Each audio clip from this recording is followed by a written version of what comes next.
farming right now in this modern time is not for poor people. People need to get it straight. Meet Samuel, a Ghanaian based in the United States who is building one of Ghana's biggest pig farms with 1,000 capacity setup that's reshaping how we view pig farming in the country. If I look at the amount of money that sometimes we sell pigs and we make within like 6-7 months, nobody can tell me there's no money here. There's a lot of money over here. But one thing is, it requires money to start. Samuel left the US after 17 years of stay and decided to return back home to invest in agriculture.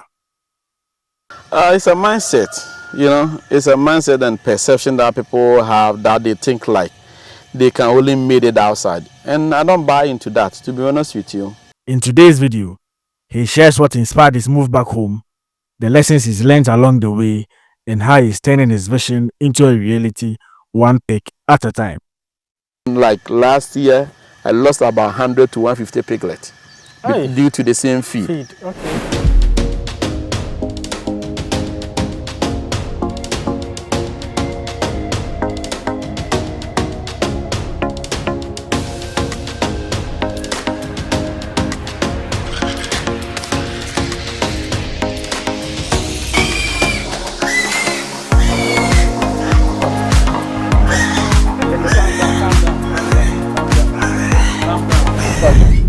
So you're welcome back to another exciting farming week in Ghana. This is your first time seeing me. I'm Charles. On this platform, we talk about farming and agriculture here in Ghana.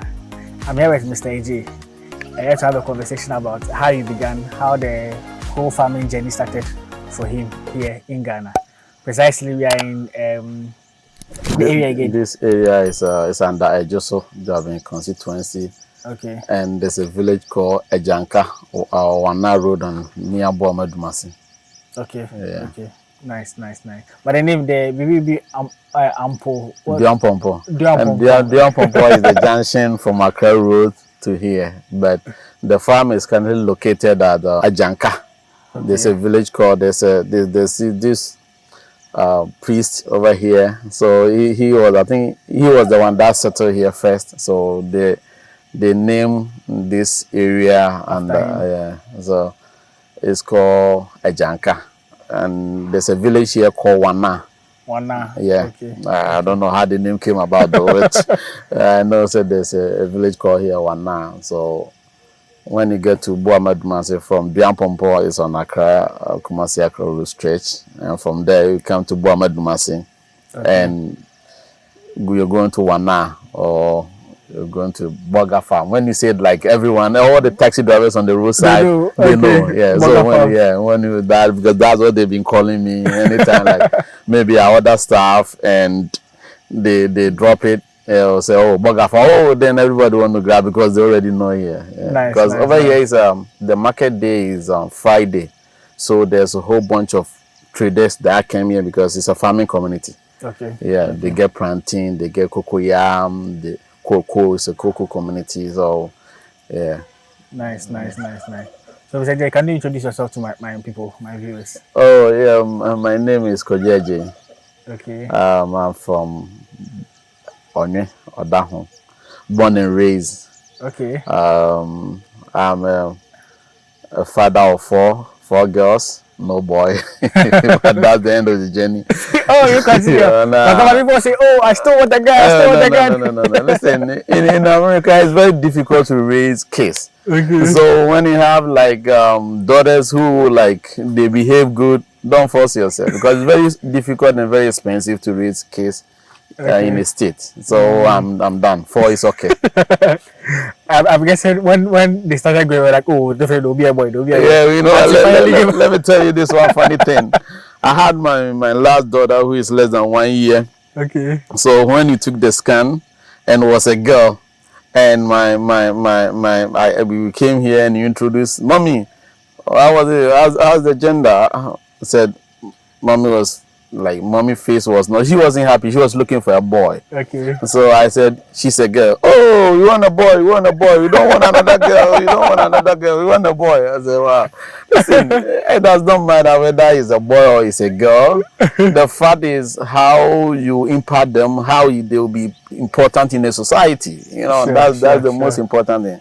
there are girls who are taking care of their parents, but me as a parent, it's not my dream, or I'm not even thinking about it one day like, hey, my sons or my daughter is the one who's going to look after me. I'm just doing everything like I'm not going to be a burden for them, because life is very difficult, you know. It's very difficult. So you need to put things in place so that you can be sufficient or independent when you get old. Don't do like, oh, you're doing your stuff like, hey, I'm relying on my kids because I'm taking care of you, so by all means you have to take care of me. No. What you're saying is very true. So recently I watched a video of an interview. They interviewed someone, and the person was asking him that, okay, like the way LeBron James, the basketball player, the father, they gave birth to him, the father, they've been taking care of him and all, took him to training and everything. He said that when he became an NBA player and a professional star, he said that people are expecting that you have to come and take care of the family. And the man was like, no. So there's this gymnastic girl, Bills, Simone Bills. The same thing. The mother didn't take care of her, and now he's popular, and people are saying, no, do that, you know. So it's like, I mean, it's up to you. Though me, I was raised by my grandparent, you know, who unfortunately I didn't stretch my hands to her before she passed away, and it hurt me a lot because she's been struggling. And but one thing is, I know, like, hey, my mother didn't have it, you know, he didn't have it. So why should I blame her? Because, you know, like, my dad took care of me. He took me to America and what else? And I'm very thankful to him. Hey, Julius, shout out to you. Thank you very much for changing my life. Mr. J. Boating, Onana J. Boating, thank you very, very much. Okay. Thank you very much. I think he's senior. Yeah, he's senior. Okay. You know, like, you know, life is not easy. Life is not easy. So we need to get our mindset, like, people are thinking like, hey, I have to take care of you. God, you also need to do the same thing, because it's not easy. It's very difficult. But you have to be grateful, you know, to show respect. Doesn't matter, because sometimes, it's my father, we have some little bit issue, but no matter what, you have to understand that he has changed my life, you know. So it's not something it's easy, you know. I thank to him. I thank him very, very much, and I'm appreciative of him. Wherever I stand, God bless you and protect you. More age, you know. More money is going to come, so you can enjoy before. Nice one. Well, it's the whole idea that people have that when they give birth to kids, the kids are supposed to take care of you. No. I don't buy into that. Yeah, that one the truth. The point is, you brought them into the world, so you have to make sure you're taking care of them. Exactly. It's not compulsory that definitely they have to also come and take care of you at the latter parts. But if something that they decide to do, it's fine. Yes, cool. that one is true. It shouldn't be compulsory. It shouldn't be compulsory. So you introduce yourself before your kids came inside. Oh yeah, my name is Kojeje, and I'm Samuel Eje Boating. And I was born and raised Odaho, Ejoso. And I'm a father of 4 girls. And I'm the owner of We Shall Overcome Farms, formerly known as AB and Daughters. AB and Daughters, okay. Yeah. So now it moved from AB and Daughters to We Shall Overcome Farms. Yeah, We Shall Overcome Farms. Why that name? Oh, because I went through some difficulties, how to manage it, and how things were good and it turns around, and but now things are getting better. Okay. So I realized that we shall overcome whatever difficulty, whatever situation we went through. We shall overcome it. Yeah. I think that's what makes entrepreneurs. Yeah. There will be challenges and stuff, but you shall definitely have to pull through. Exactly. Okay. Because if the passion and the will is there, you're definitely gonna be. It's not gonna be easy. It's not gonna be a smooth ride. Yeah. It's gonna be bumpy. You go. And so we shall overcome it. I like that name. Now you said growing up, you were born and raised here, stayed here for some time. How long did you stay here for? I stay here. I've been in the state for 17 years, and I was 21 when I left to the state. Okay. Yeah. Then okay, like growing up here, how was life in the community at Ejoso? How was it like? It was not easy. Life wasn't easy. Because life was very tough for my mom and my dad. But my grandmother was very good. Abinati Kuya was very, very nice, and he was a farmer. She was a farmer, so she was taking care of us, and we grew up with her, like farming, feeding us, supporting us. Though I was a stubborn guy, you know. Yeah, so like upon all these, he was still like covering my, he was still covering me, like, you know, wherever you have to defend me, she will. Whatever you have to insult me, she will insult. Whatever you want to stab me, you know, like she was very good woman. Okay. She was very, very good woman. But I said how many are you guys? On my dad's side, we are 11, and on my mother's side, we are 4. Okay. 2 girls, 2 boys on my mom's side, and on my dad's side, we are 4 girls, 7 boys. Okay. Okay. So I guess the 4 of you that were taken care of by your grandmother. Yeah, like me, my dad had multiple wives, so me and my sister were living with our grandma. Oh, okay. Because I'm the second son of my father, and my sister is the first daughter of my father. So we were the one living with our grandparent, our grandmother.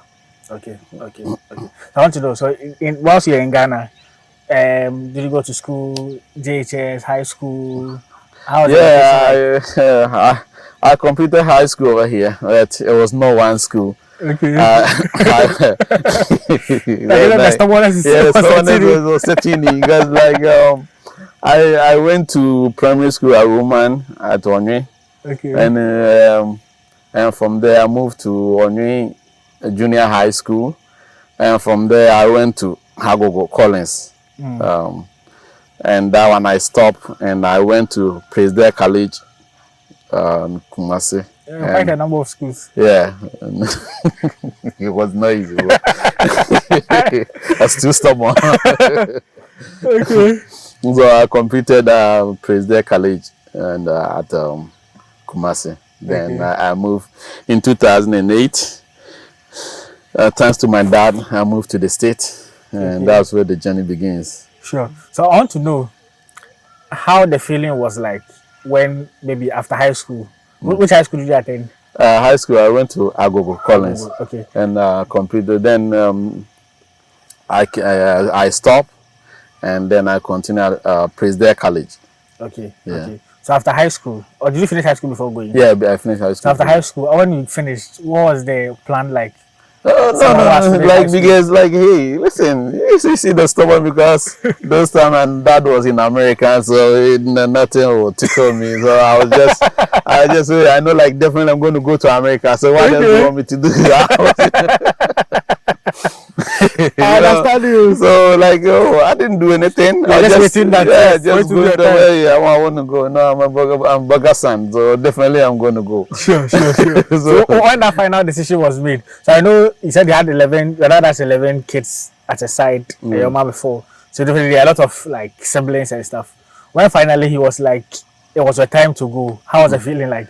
Oh, the feeling was really good, to be honest, because now those time things were very complicated when it comes to like the American migration system. Now things are a little bit easy, you know, but it's very difficult. But because we started the process around, my dad tried multiple times because my dad went to the States in 1999.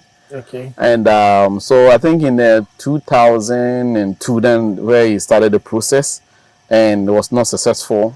So it was like going through, we were going through the DV lottery. So it was in the American lottery. Yeah, the American lottery.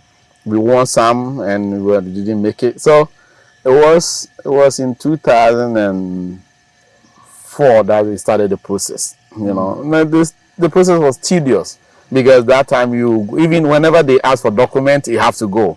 And if the document is not up to standard or does not meet their requirements, they will say go. Come back again, because now you have to submit all your documents online. Whenever it's not complete, they will tell you more before you go to interview. You know, so it's just only one interview. By that time, we were going multiple times, so we have to go everything. Or you know, like, hey, we're definitely going to go to America. So what else do you want me to do? I was not doing just sleeping and just praying that yes, everything will go. And one thing is, that was really good, man. So because I was the one, even in my community, I was the first person to own a computer. Wow. Yeah. So, and my dad was bringing computer. We have Apple Macintosh. That was my first computer in 2000. And later on, I got Windows 95. That was 2001. So, like, and that time I was the one. I have computers in my house. I have speakers. I have big monitor. That time was 21 inches monitor. That was giant then. So I was like burning CD. Nice. And the whole time you had a big monitor. I was burning CD. I was like putting music on people's phone, just to use it as a ringing tone or as just to play it. And I was just also, if you want like music or CD, audio one, you do it for you. If you want video one, you do it for you. If you want movie, you can just copy a movie and just burn it and just give it to you. So it was like, life was okay. To be honest with you, I wasn't working, but life was okay. I can understand, because obviously your dad is outside, definitely you are waiting for a time to at least also go. And once he was there also sending you stuff too, you're kind of comfortable. I was comfortable here. No, it was no test. There are difficult times, but if you look at it as compared to other people, I was okay. Because I remember when I completed high school, he brought me some bicycle. This bicycle that we changed, it was around 2001. So, and that mongoose bike, they have that spring inside on the And that was not common over here. So like, listen, I was just enjoying. You're a big boy in town. I'm a big boy. No two ways about that. So it was okay. Life was okay. Sure. Compared to my past or my peers, life was okay. So you finally went through the American lottery, or that one was different? No, that one was different. The lottery was not successful. So it was 2008. Then he filed for us as a family. Okay. And the I-130, and we were 5, so we all got our visas. And nice. Nice. 5 of us. So. Sure. So now finally, you've gotten there.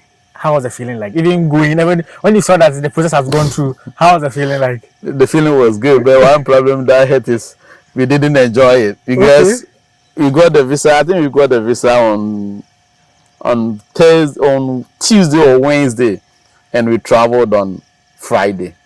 So they didn't have much time just to say goodbye and all of those things. Say goodbye, or just to enjoy, the visa or use it. I'm traveling to America, so I can use that one. So it was okay. It was okay, but I was not happy, to be honest with you. Because of the short duration. Yeah, because of the short duration. But some people, I find that surprising, because some people get the visa and they don't want to tell people. Like, let's say we can be friends. Now what's happening is, let's say we can be friends.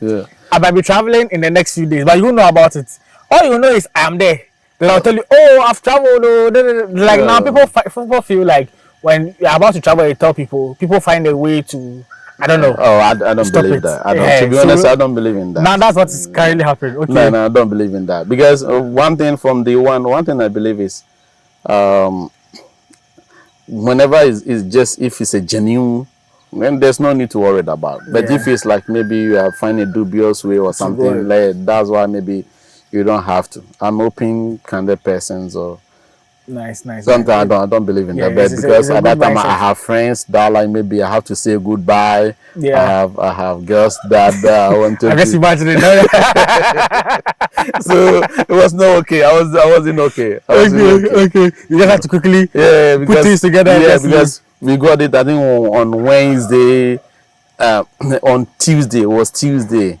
That's all we got it on Tuesday, and the next day we slept at Accra. We came back on Wednesday, and quickly my dad got the ticket and said, "Oh, you are leaving on Friday." I said, "Wow, really?" It's too short. So even I go to Kumasi around on Wednesday, it was almost 9. It was almost midnight. So I only have just one day. Just one day to prepare and leave. Come on, that was not fair to me. Because I needed more time, at least 1 week or 2 weeks, just to say enjoy, or just say goodbye to my lovers and my guys. I understand you. So touching down for the first time, how was the feeling to like? It was good, to be honest. It was cold when I got there. It was cold. This was around what time? We got there on November. November, okay. Yeah, so it was cold. It was really Close good. to winter. November, yeah, close to winter, and November 18th, 2008. So it was really cold. But so as soon as quickly we jump into a car and like we started, we saw, oh wow, this is America. Yeah, we're here again. finally. We're here. Finally, we're here.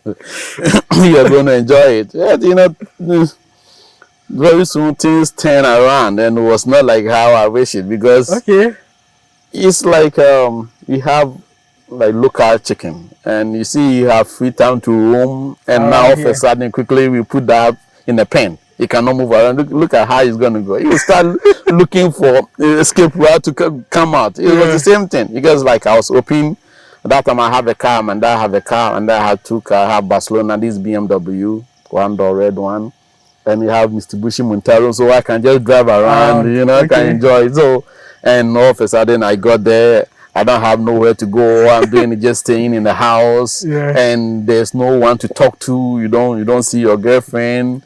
You know, it was very difficult. At that time, I can imagine you don't also have phone to call your friends. No. That time it was not easy. It was not easy, because the only social media there was MySpace.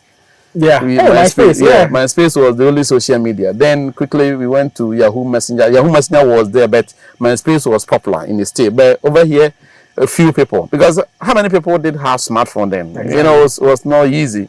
So the only thing we do is my dad have this optimum international subscription of 400 minutes a month, and less than 1 week we will finish it, because my sister want to talk to her friends. I want to talk to my friends. I want to talk to my girlfriend. I want to other sister wants to, my other little siblings also want to talk to their parents and friends, and my dad too also want to talk to. So as soon as you get there, within 1 week we finish it. And it was very expensive. That boss with this card, scratch cards, they were very expensive. Later on, Boss Revolution came and I forgot the name. There's something Papa, but I forget the name. And so when my dad visit, you get us some calling card, you know. So, but how long? How long can you talk? You will talk for like maybe 20 minutes, $5 is gone. It's gone. Wow.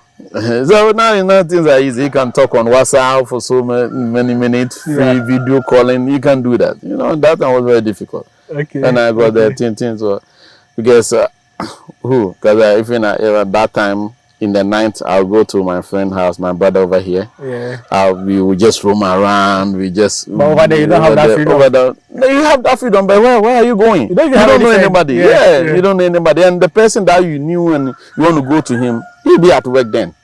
So what else? So you have to stay home. And another haven't started work. So things start. it was very difficult. Adjusting won't be easy. Yeah, the adjustment was very difficult. It was very difficult for me, to be honest. Okay. So when did you go to school? Okay, you were saying something. For my first semester, no. You know, because they eager for money. You know, I signed up for College of Rochester, but I did not complete. I went for maybe 1 month, and I realized it was not easy. Work and school was not easy. That combination is because I'm here to make money. What are you talking about? And I just started rolling, making money. So I stopped. I didn't. Nice. But it was one of my biggest mistakes, though. Well, it was one of my biggest mistakes.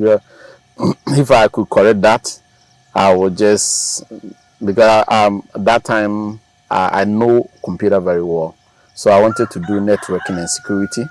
Okay. And so that was one of my favorite things, but I did not, because when I was here I was repairing computers, because I got computer earlier. I was repairing people. I was like doing all these sort of things for people, so I wanted to encounter on that. But so because right now, then if I look at, if I did let's say go to school, get the education or the certificate, I will be better off than now. You know, I'll be better off than now. So, but there was no time that you decided to go back to maybe pursue it.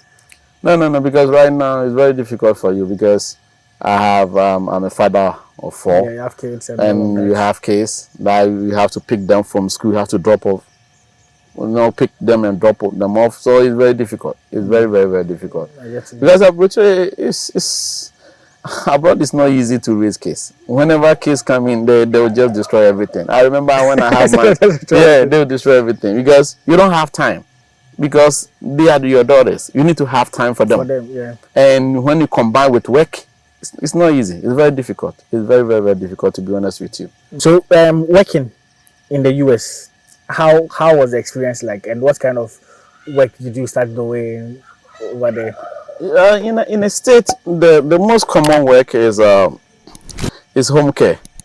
Okay. Yeah, it's home care. It's whereby you're taking care of elderly, you're taking care of kids. So when I got there, that was my dad gave us the option. Do you want to go to college or do you want to? Well, if you want to work, this is the easy work. When you get money, then you look at the sector that you want to go to. So it's your own choice. Sit down, do your own research, and make a decision. Okay. So you gave us the option. It's not like, so I want you to specifically do this. Like you can't do anything contrary to what I'm telling you. No, my dad wasn't like that. She was open-minded. So he gave us options. I have my brothers who went to college, and the ones behind me, the younger ones, they all went to college. Okay. You know, because at that time they were young. So yeah, that kind of work was not good for them. So they all went to college. I was the only person. Me and my sister was the only one because we were eager for money. So I understand. Yeah. I understand. So my first job was home care. After I spent we spent like 1 month and we got our green card. Oh, okay. I think 1 week. 1 week we got within 1 week we got our social security card, and within 1 month I got my green card. Oh, so nice. We signed up for home care school at Jamaica, Queens. So I got my certificate. Then I started rolling, and I do my physicals. I did all the physicals and all the tests, and I passed. And I started working. So okay. I made some money, and that was when he said, "Okay, do you want to go to college?" I said, "Okay, let me go to college." So I signed up, and I realized, hey, I need to spend more time at the college, and there will be few hours for work, and the money was not coming, and the stress was, forget it. let me go like a full speed, and so I started making money. Then I changed to cab because I work with some agency for a year. I think a year and a half or a year and 4 or 5 months. Then I stopped and I got my license. I got my taxi license because there was more money in taxi than doing home care. Oh, so, okay. Yeah. So I got my taxi license, and then I started making money.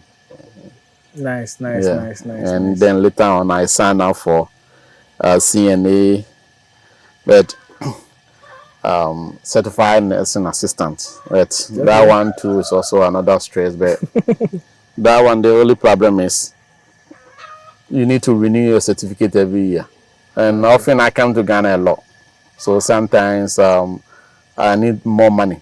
You know, I need money, and you cannot come here and stay there for longer time because maybe in a year you have like maybe 1 month vacation. And I sometimes I spend like 3 months over here. So when you go there, you'll be stuck. Yeah, so I get you. Yeah, so I realized that let me stop, because as for taxi, I don't need no restriction. I can come to Ghana anytime I want. So when I go back, I just take my license, take my car, started driving. So the freedom there is good, but you know it have its negative effect. You know, I also have a negative side of it. You know. Of late, there's been this conversation around moving outside. Yeah. Like most of the youth are interested in traveling outside now in Ghana. People are saying, "Oh, why is people? A lot of people are interested in traveling outside. They don't want to stay in Ghana and work and all of that." And normally, those who are outside to say that it's not easy out there. Yes, that everyone is thinking, oh, if you come, you just make it and all. What is your take in terms of this conversation? If people, for those who are really interested in traveling outside, what do you have to say about it? Okay. Being there for 17 years. It's a mindset, you know. It's a mindset and perception that people have, that they think like they can only make it outside. And I don't buy into that, to be honest with you. Everything in this world have its pros and cons. You understand? There's money here. There's money in Ghana. I want to be honest with you. There's a lot of money over here. If you ask my brother over here, I used to deal in cars. I was a car dealer. You know, whenever you bought a car, these are the people over here. They are the one buying it. Yeah. You think where do they get the money from? There's a lot of money here in Ghana. I'm telling you, there's a lot of money, and people think like money is everything. Money is not everything.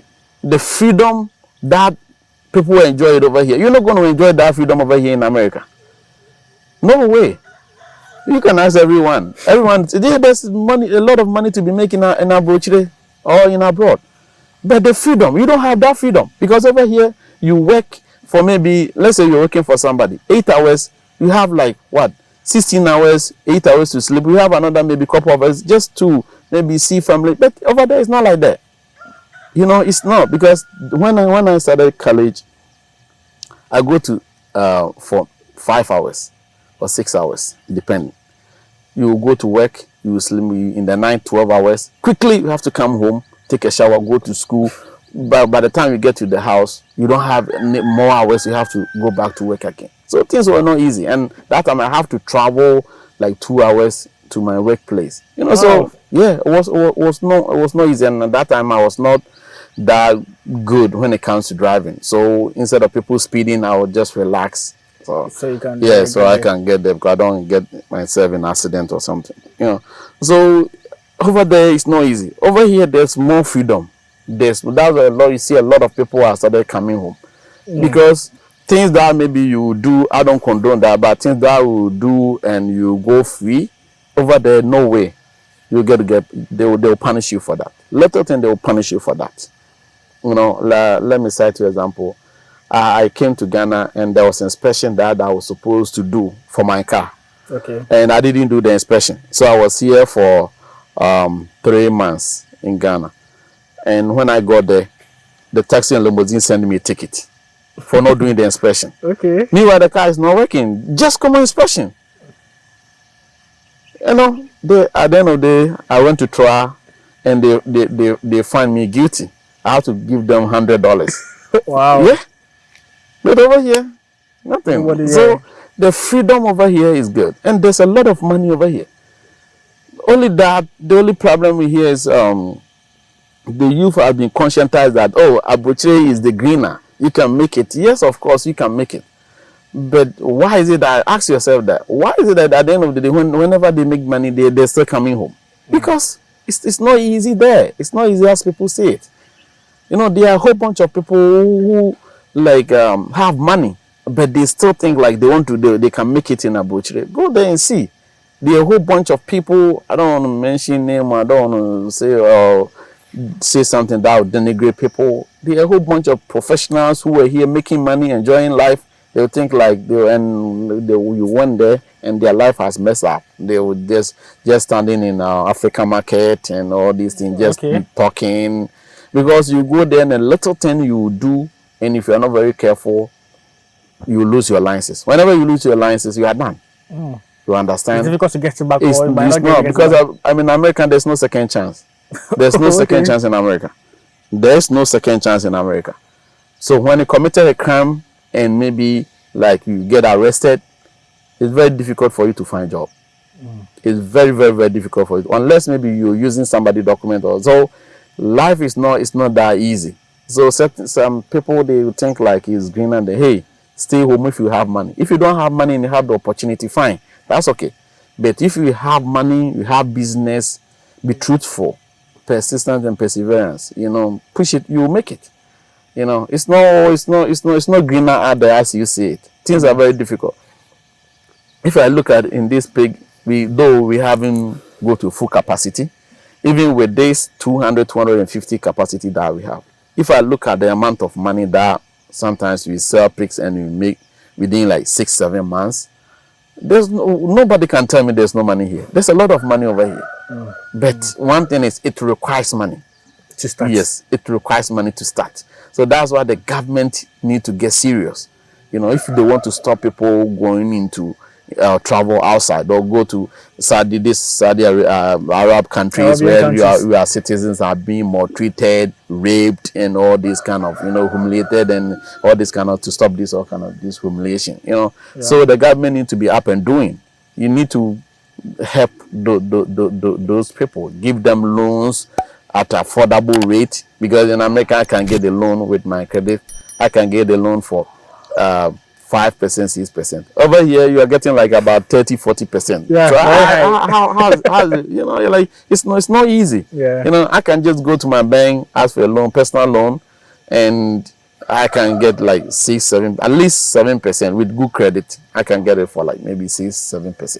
But over here, you cannot even get it for 10%, 20%. Yeah, 30-35%. Yeah, so it's very difficult. So the government need to help the youth get into agriculture, help them, because there are a whole bunch. Right now, I'm a farmer. I need maize to feed my pigs. I need soya bean to feed my pigs. I need rice chaff. I need PKC, and all these are byproduct of palm nut. Yeah. And all that's the palm kernel cake.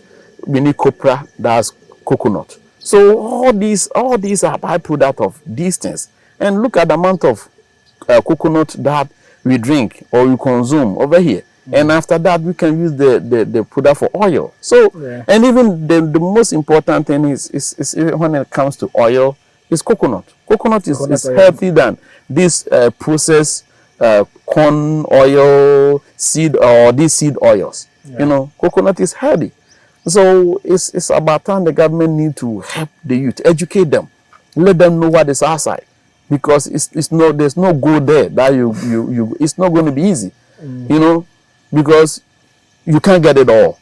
Maybe you make money, but there are other things you're also going to lose. That's not going to be easy for you, because you're going to go there, you're going to miss your family. It depends on how you are attached to your family.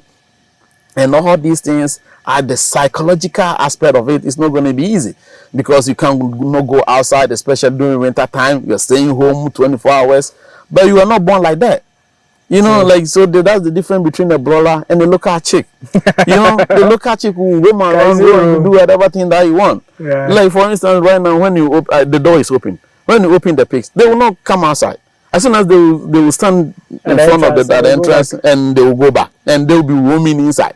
Yeah. But when you open local one, you come out just roaming on the farm, doing all sort of things, because that's how he was born, that's how he was cultured.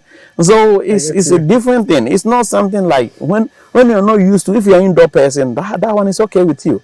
But if you're not an indoor person and you're outdoor, like whereby you want to talk, have interaction with your families, talk to them, then that one it's not going to be easy for you. It's not going to. I get you. Yeah. I get you. So the whole point is, if you have something better doing here in Ghana, stay here. Stay here. Unless you have nothing doing. Unless you have nothing to do and you have the opportunity, fine. So be it. You can travel outside, you can go, and you can make your money. So speaking about agriculture, let's zoom into we shall overcome farms. At what point in time did the idea of farming kick in, that you wanted to go into farming and also come back and also do something here? Okay, I was born and raised by a farmer.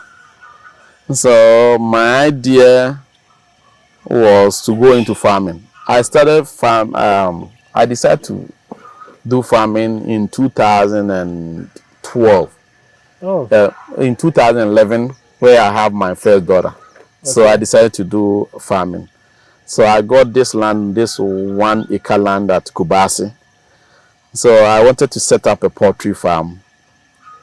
And that time I was doing car business, so I wanted to set up this poultry farm. But I got the land, and later on I came in and realized people are building close to where the land is. Yeah, where the land is. And that time there was this man, Mr. Osei or something. That I have a big farm at the top of the hill, close to where my farm was. So I decided to let me stop it, because right now, very soon, when I set it up, people will start fighting me. So they will complain and stuff because of the scent. And so I stopped. And I was doing my car business. So it was in 2019, after the COVID. And I realized things was not easy, because the car duty was very expensive, because it was getting very expensive, and the dollar rate was not so stable. Yeah. So my downfall was in 2000, because it was 2021, right? Yeah, so in 2021, where I sent in 5 cars, and the duty was huge. Actually, of late, cars are Yeah, expensive. and this car, I nearly left it for them. This car, Hey, you give up. yeah, I nearly gave it, the Honda. Because the whole thing was to pay around $10,000, not knowing there's a penalty for hybrid. Okay. So I got there, and this car was 2021, and I wanted to. It was 2022, so it was less than 1 year, and I was told the 14,000. Really? Dollars. $14,000, and at that time I have truck from China, and I have other two cars.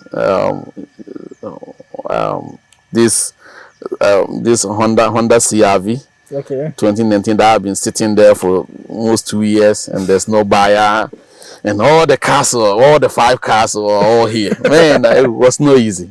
It was very, very difficult for me. It was very, very difficult because you have to go pay for a duty.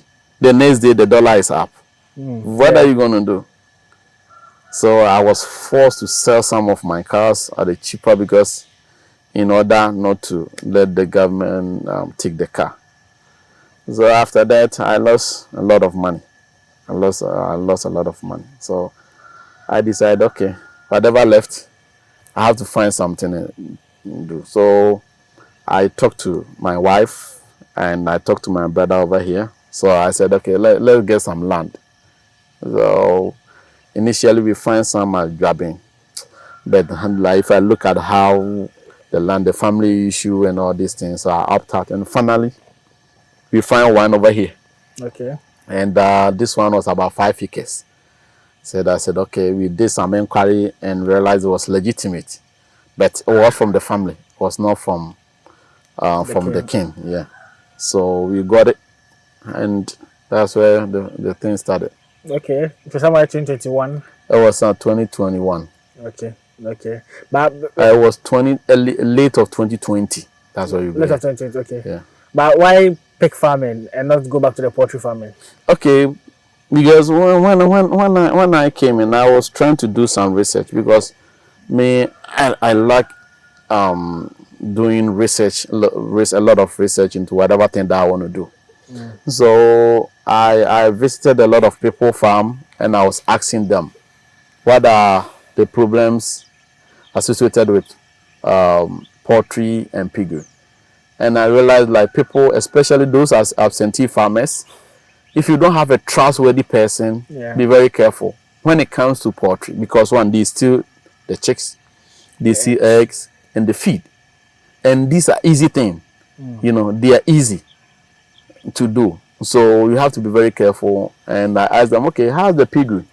And they said, the piggery is good. If you want to go to, then, because since you are not here, piggery will be fine. Just go into piggery. So I did a lot of research.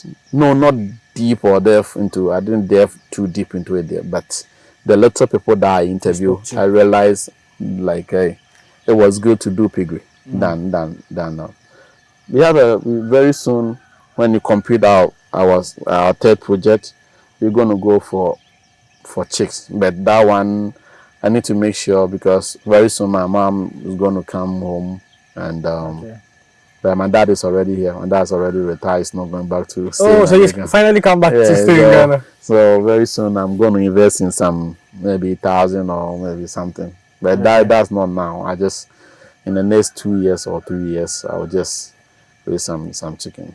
Sure. Okay, then, so mainly on the farm here currently, what do you do? Because I can see some turkeys moving around, some ducks moving around. You saw some fish pond too as well. What is mainly here? What is like the plan also, like, in the meantime? Right now, the main one is piggery. Okay. But we have turkeys over here. We have ducks, and we have local and these local chicks over here. Okay. And we have this fish pond that we are about to stock. And very soon we're also going to introduce poultry, or we're going to introduce some layers but for now, my aim is piggery. Mainly piggery. Piggery is mainly piggery. Okay. Yeah, mainly piggery. And then how many do you have now? Now I think we have 220. Okay. Yeah, we have 220. That's quite a number. Yeah. Sure. But how's the business been like since starting 2021? Would you say the piggery business is profitable? How has it been? It's very difficult. It's very difficult. It has been very difficult from. We started the farm in 20. We stocked the animal in 2023. Okay. But the whole thing, the land acquisition, the structure building, and everything was started in 2020.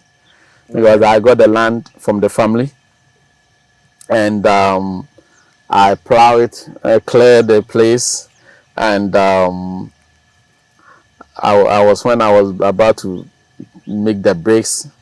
Then I was invited by the king over here, the chief village over here. I went there, and they were saying, "No, the king at Joso is inviting you." I went there, and they were saying contrary to what I wanted to do. Okay. I said, "Oh, because I heard like, oh, you're coming to do something." I said, "No. I'm here to do poultry." He said, "No. That's what I heard." So I put my hands on the land. So like I sent people over there just to apologize on my behalf, but it didn't prevail. At the end of the day, they sold the land to someone, and I was there, and they sent me video saying like, "Oh, there's a bunch of cars, like about 100 dump truck over here, and 2 excavators taking out the sand." What can you do? There's nothing you can do. Like I was mad of it. So after they take out, they clear whatever thing they want to clear, I still pursue, and then later on they sold the land to me again. Okay. Because here is some place I waterlog, especially this side I waterlog. This side, so my dad came here and said, "Okay, because you only come to use it for pigs, so it's gonna be okay. So don't worry that much. Though it's not gonna be so." We have pull loaders, and we have dump truck. So in our family, so we brought some over here, and we level it. Wherever that we have to fill it up, we fill it up. We clear the place, and it was settled. And so my brother over here was the one who was leading everything. So we hired this guy, this machinery, and he was supposed to build. He took our money. He didn't complete it. What can you do? I wanted to take him to court, and when I went there, they said, "Oh, you have to give us 25 million, the old one, 2,500 before we can sell." I go, "What? Hey. What are you talking about? I'm here to see somebody, and you are demanding money before you start the process. Come on, forget it." So I stopped, and then I got another mason, and we completed everything. So it was in 2022. 2023 February that I stocked my first pigs. Well, there were 12 in numbers, all females. Oh, okay. So we started with 12 in February 2023, and then later on I got some additional 7, and 2 of them there was an issue, so we slaughtered them. Okay. And since then we've been good. Nice, it's okay. Nice. It's very okay now. Sure. I would say the business profitable that people who want to also venture into it can look into going into it. It's profitable if there's a condition to it, because there's a whole bunch of misinformation out there. People think like, oh, piggery is profitable. It's profitable only if you do the needful thing, or if you do the right thing. If you're not doing the right thing, it's not going to be profitable. Okay. It's not good, because one, it requires a lot of money. It requires a lot of money to start. For instance, when you come over there, you see there's a feeder there.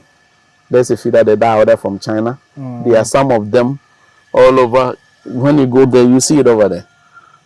And they are not maintaining it. Just even the loosening screw, instead of the farm workers tighten it, they will not tighten it.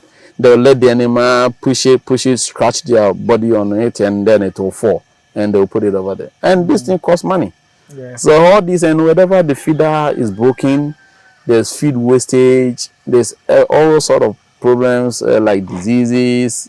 So only if you are doing the right thing. You know, if you are not doing the right thing, it's not going to be profitable. To be honest with you, it's profitable, but only if you are doing the right thing. So people need to get this, and it requires a lot of money.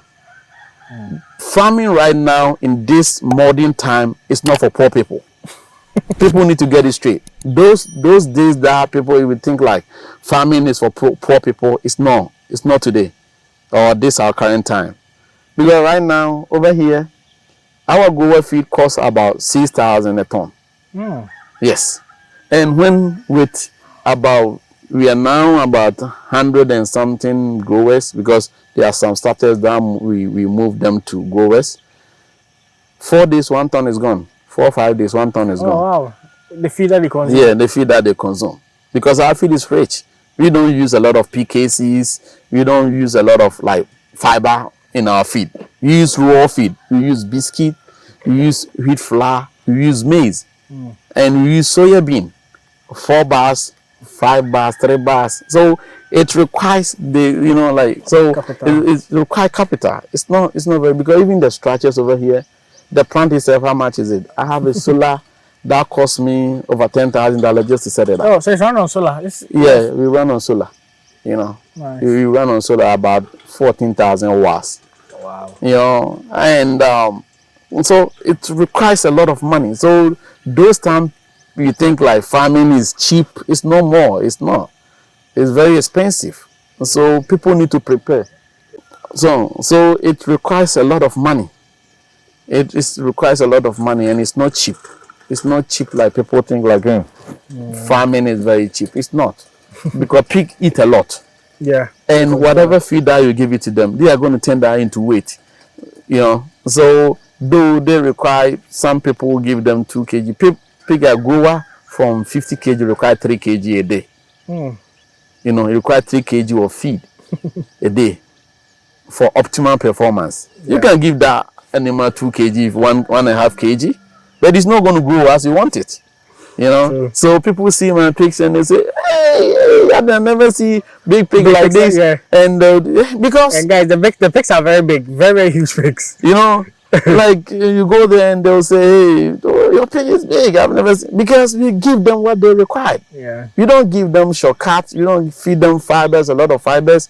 We give them the required fiber, that the correct feed proportion. You know that, because we make sure whichever stage or phase that the animal is, we make sure at least you get your 60% carbohydrate, pure carbohydrate. You get your 20 or your 16 or your 15% protein that you want. Then we add like about 20% or 25% fiber. And even some of the fibers, they are full of food, you know. So we give them what, because that's why we are able to achieve at least 100, 110 in 6-7 months. Oh, yes. kg. Yeah. So you need to feed them, because there are 2 things that goes together: genetics and feed. One cannot go without the other. They need to move together. If you have a good genetics, you need to give them a good feed before they will grow. Because people think like they'll come there and they'll see your animal and they'll be like, they are eager, oh, I want to get it, and they'll take it to their family and they are not going to feed them well. Yeah. You know, they think like the fact that you got good genetics means it's going to grow just like that. No, they are not going to grow that. There's something that you need to do in order for them to show you, or you know, their potency or their things. So it's very expensive. It's very expensive venture. It's not easy. It's very expensive venture. How much capital would you say someone who wants to go into pig farming should have to be able to build up something like what you have here? Man, that's gonna be huge. That's gonna be huge. You know, like me, one thing is I want to, because this is gonna be my lifetime investment, because I have in mind I want to go into processing. That's the reason why we built this house, because it's based on this house over here is the one that's telling you my aim. Because I'm not doing this petty pig farming, because we want to go over 1,000 pigs capacity. Wow. Yes, That's our aim. And after that, when I'm half of it, then I'll start the pig processing. You know, I will slaughter my animals, set up this abattoir and everything. Oh, Start nice. processing. So these are my aim. But how I get my money and how people get their money are not the same.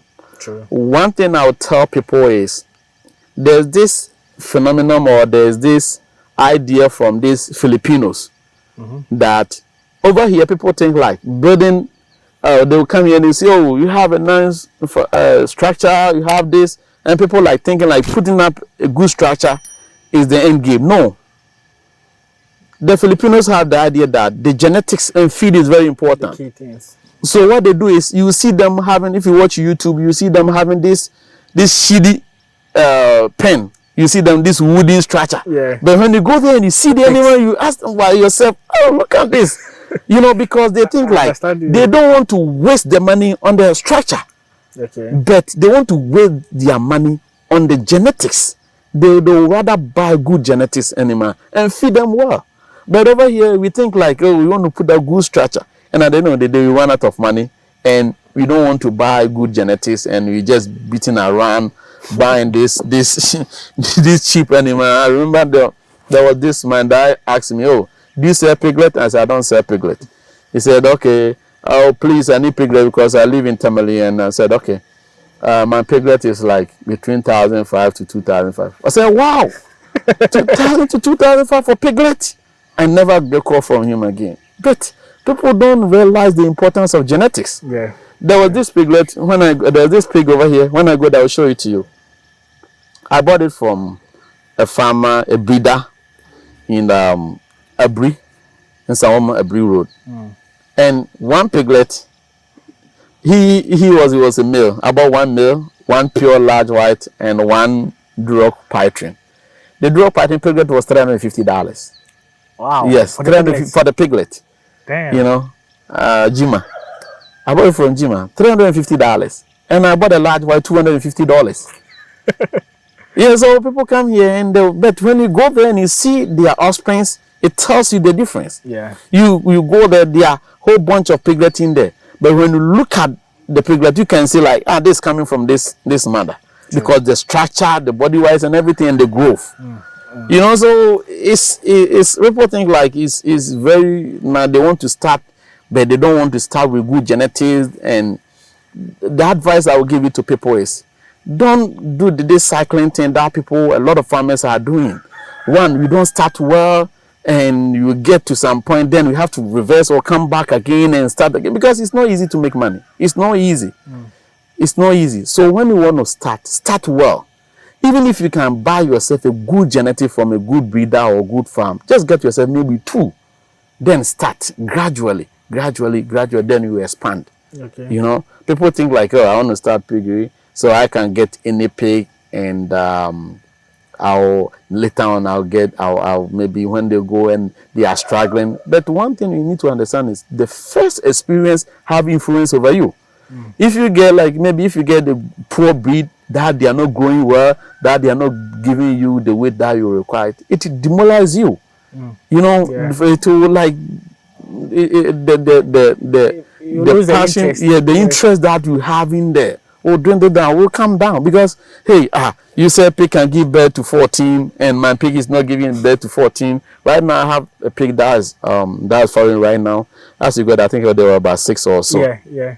You know, and they were still in the process of because you're looking at this, you know, so at least they will give you 12 and they will take care of them. Sometimes, because over here I don't have foreign cage, the next structure is going to have the foreign cage that's going to protect the piglet. So you go there and you see the piglet, 1-man piglet, you won't believe it's a 1-man piglet. 1-man piglet is someone farm about maybe 2-3 months. Yeah. You know, so if you see the size of the pigs, you'll be amazed. You know, so it's all about get yourself a good genetics and start, rather than searching for cheaper stuff, because there's saying cheap things are not cheap. They are very expensive. Yeah. People don't think it will come and bite you back. Exactly. Yeah, it will come and bite you back, because I remember when I started, though the genetics that I got was good, I still have some of them over here. But instead of me buying a male, looking for a good male, I got this my male that was not really good. And so the offsprings, their growth was very, very difficult. They were not growing because at 3 months, some of them was weighing like 12 kg. Oh, Yes. at 3 months? Yes. At 3 months, some of them was weighing like 12 kg, 13 kg. 3 months. And that was the journey of everything. So, and I was worried, what is going on? Because they said like, I can achieve like 6, 7 months, I can achieve 100 kg. And in 3 months, these animals are weighing like 13, 15 kg. What am I doing wrong? And that time I was buying kujis. You know, I started because I was buying kujis, concentrate, mixing it with the feed, and yet they're not getting the they are not getting the results because of genetics. So I sat down and I said, okay, what am I doing wrong? And because at that time I was talking to people were giving me feed formulation that was not good. So I said, wow, what is going on? So I went online. That time I was home. I was here in Ghana. So I went, whenever I go back in the state, I spend like 2-3 weeks home just resting because of the weather and everything. Yeah, so because at that time I was here in Ghana for almost 4 months. So I went online. Then I started searching why pigs are not growing, the cause of it and the solutions, and how to just do my own formulation. So I started researching how do you formulate feed, the process of formulating feed, and I did all these things. And then I realized, hey, the cookies that I was using was very good, but just that I was not using in the proportion that I was supposed to use. Okay. And secondly, the genetics that I have was not good. So there was some of them, the animals that I still have them, the first batch that I still have them, that one, they were not from the male, that male that I used to cross them. Yeah. I bought the semen from Piper Pretty. And if you bought the semen? Yeah, I bought the semen and I do the AI, artificial insemination. Oh, nice. But if you look at them, their growth, and as soon as I started correcting, as soon as I corrected my feed, and I was giving them quickly, like they were running like jets. So when you see them and you compare to the ones over here, you see like these, they're huge. Yeah. One of them is the one following right now. Oh, okay, that huge one. Yeah, that huge one. So you could see like they were flying like jet. Within like 2-3 months, within 2 months, 1 week, they were I think over 28 kg. Damn. Kuji's food, to be honest, is good, but they are very expensive. That's they're pricey. Yeah, that one, very cheap. So because I was using the right feed, so I realized. And if you look at the one I have, the one I use this boa to cross, and compared to the one I use the AI, that's where it changed my mind about genetics. Okay. So that's how I don't care whenever I want it. I don't care how much it is, because I know I will get it. So, I know I will get it. Very true. So right now I got two females from them, that the CG36, and one of them just farrowed 12, and I think he slept on one. I think 5.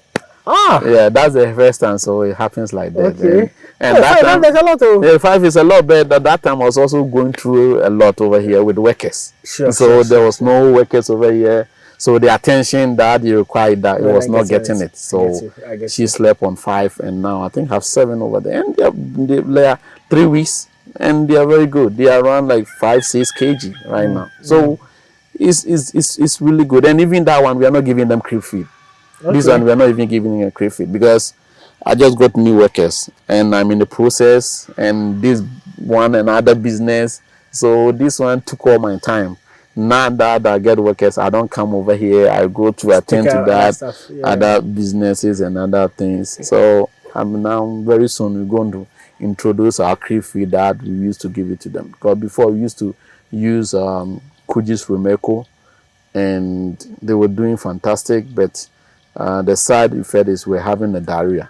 Okay. So as soon as we switch to our own feed, because we buy the local fish, the raw fish, and we grind it, and we use soya, and Kujis little, not too much. So they are doing good. The the diarrhea was down. Okay. But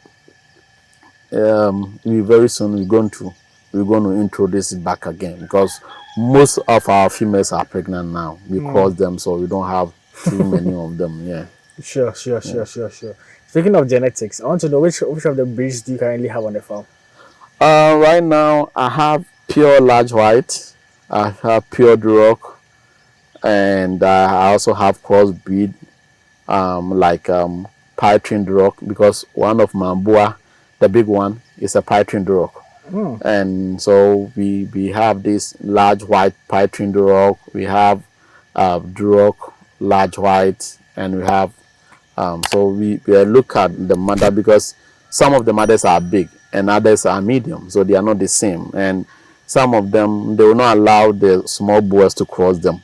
Oh, okay, for the big ones. They want the big one to cross them, because they are used to. So people come to me and say, hey, why are you keeping this big animal? Why is it? I said, I'm keeping it for a purpose. I'm not keeping it for the fun, because if he's not using it, I'll not keep him, because I whenever there's this buyer that if I call him right now in this area, he'll come for it, because he wanted to buy it. Okay. It's about 350 to 400 kg. Damn. Yeah.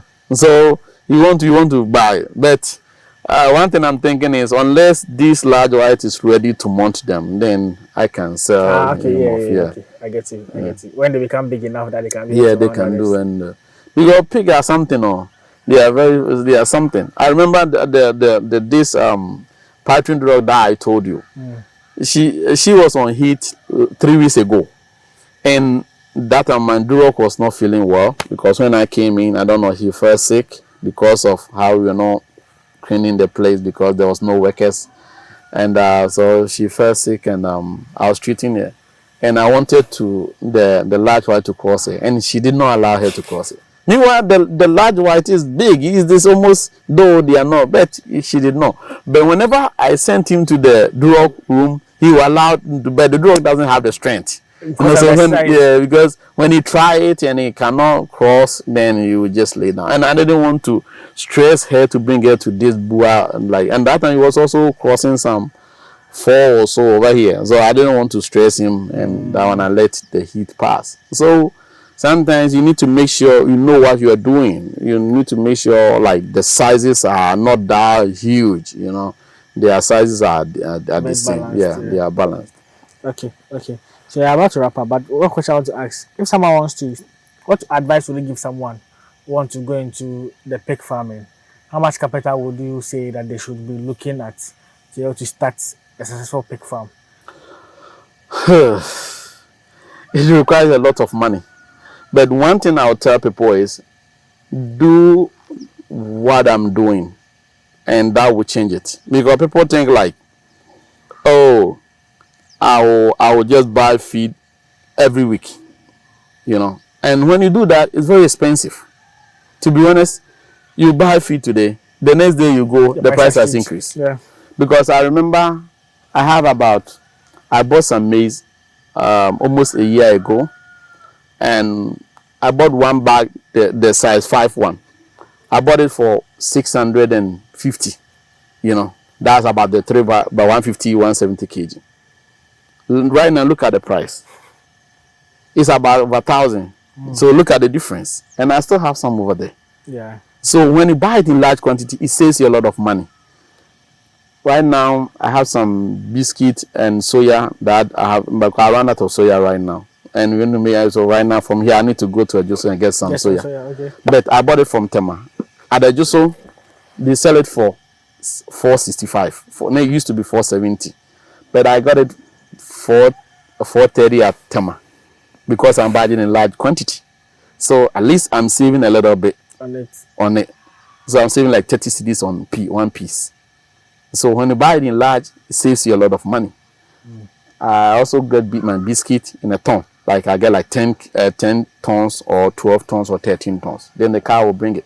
Oh, okay. But because I do everything in large quantity, I don't do it piece. So that's the reason why I moved some of the feed over here, because the warehouse was full. Yeah. So one thing is, you need money. You need a lot of money. Make sure at least you have food available. You are able to store food, because that one will make it easy for you. And so store food whenever it's cheap. Buy in large quantities. Buy it in large Every day quantity. price will keep changing. Yes, because the price will keep changing. And one thing is also be very careful with the sellers, because I did have this issue with one woman that you claimed to be whatever, because she was attending the same church with my mom. And I bought a large, about 50 bars of maize last 2 years, and the maize was not all the way dry, and I didn't know. So he said, oh, you can keep it for 3-4 months and you use it. But at that time we didn't have large numbers. We have, I think, about 100 or so, but that was their first time they farrowed. And 2 months time the maize started spoiling. Oh. So make sure if you buy it and it's not well dry, you send it to the machine, you dry it, you know, and you store it. Because, and secondly, I also have the same problem. Like last year I lost about 100 to 150 piglets due to the same feed. Okay. Because the maize was not dry. And I instructed my guys, okay, the maize is not dry, so what you do is grind it, spread it over, and let it dry. So, and the next day you bet, because they want to take it out from the machine, because over here we don't mix feed manually, we do it by machine. Okay. But instead of them just bringing it over here, dry it, no, they will not. So they will just grind the maize right there, mix everything together, and they'll bag it. Okay. But when the maize is not dry, and the more it stays there, the more it builds mold because of the water. And other things, yeah. So it builds fungi and all these things. Then we started introducing to the piglet, the winners, and they started dying, running diarrhea. By the time I realized it was the feed, I already lost about 60 piglets.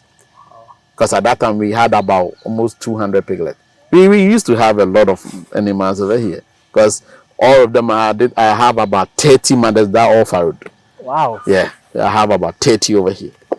And so I realized it was the maize. You know, so one thing is store it, make sure you buy it from a good person, or if you will buy it on your own, send it to the machine, dry it, bag it, and install it. It will save you a lot of money. Because every day things are getting very expensive. Prices are not going down. Yeah. They keep on They keep going up. Yes. That's the unfortunate thing in Yes, Ghana. They never come down. that's the good thing. They always go Because up. I still have some biscuit that I bought it for 2,600 a ton. Now it's 3,200 a ton.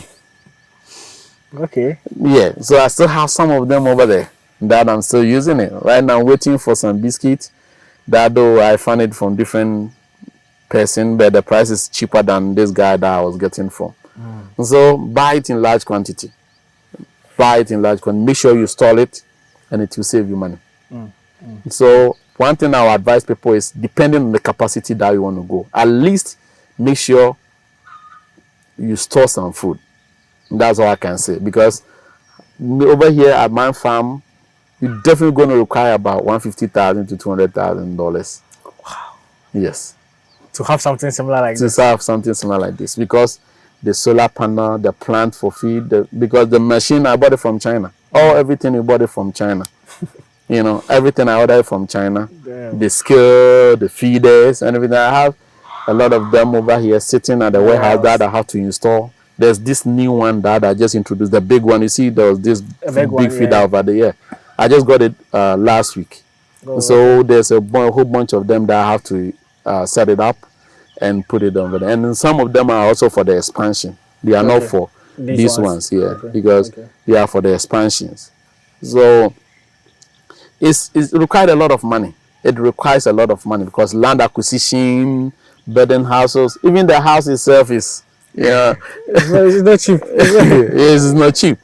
You know, because there was this guy that took my 800 million to build it. It did not complete. Later on, it cost me about 300 just to 300 plus just to, complete it. So it's like a whole bunch of this. This land was sold to me twice. So when you add all these things, I have feeders that they are not being used because the farmers are not. Oh, like you see the PVC pipe over here. Yeah. Because initially that was how we were using it, and it was choked. And like I have to take it out, so like all this involved a while. This is not even enough. There are a whole bunch of them sitting over there. I bought up over 100 pieces, 3 inches, Wow. 3 inches pipes that I was not supposed to use. Interesting. Yeah, because so sometimes do your research well. Don't do like testing, like you test it and you fail and you do this. No. Because all these PVC pipe, what am I doing with it? I'm not doing it. I'm not using it for nothing. It's just staying there wasting. But they're all very expensive. Yeah. They are very expensive.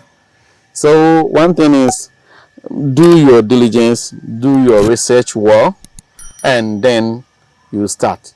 And it's not the fact that maybe I started with huge capital does not mean you also need huge capital. There are some certain people that started with small. They started with 1 or 2, and now they have maybe large numbers. Everyone is different. Everyone is different.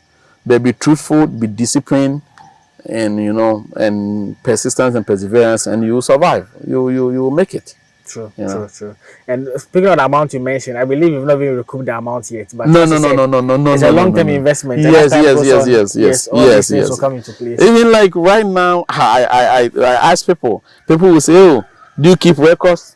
I said, "No, I stopped keeping records." Why? Because it's business. Listen, it's my investment. It's good that I keep records of everything.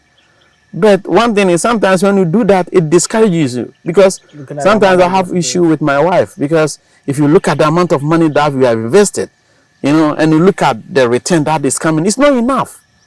It's not even enough close to cover it.